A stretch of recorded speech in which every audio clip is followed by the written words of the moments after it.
Hi, I'm Louisa Sijabat, a liquidator and bankruptcy trustee. So today's question is, somebody has brought legal proceedings in court against my company. I disagree with their claim.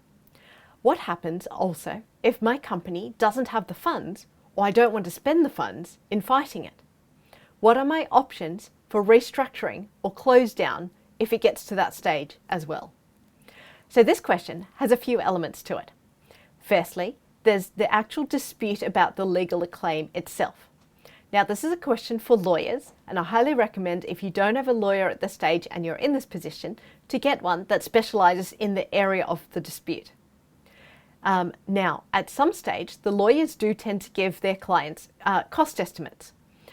And at some stage, the directors may decide it's not cost effective, either in dollars, time and or energy, to engage with the dispute, or it might be cost effective up to a certain point, and if it hasn't settled for a viable commercial settlement, then at that stage it might be worth looking at restructuring and other options for the company.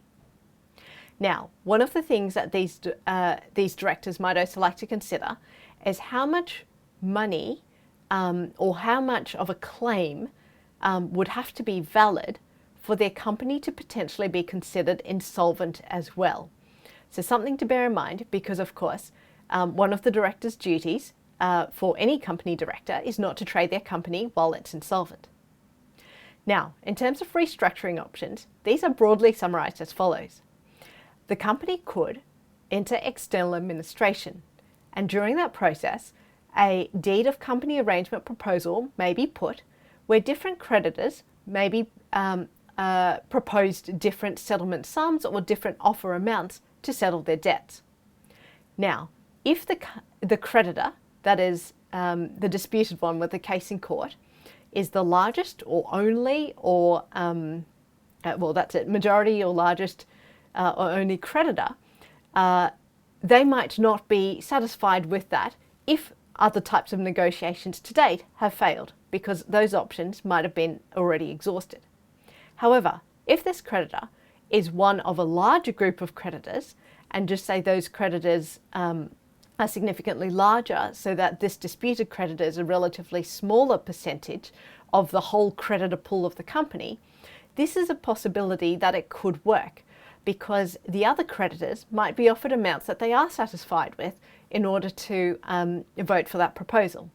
Now, all creditor claim amounts do have to be properly scrutinised and supported by documentation, of course. The other option is that if that doesn't look viable for whatever reason, such as if it is the only or largest creditor of the company and it doesn't look like some sort of arrangement will be agreed upon with the creditor, then the company might need to consider liquidation if it's unable to pay the sum, or unable to pay its lawyers, or unable to pay its debts generally because or as a result of or concurrently to these legal proceedings happening.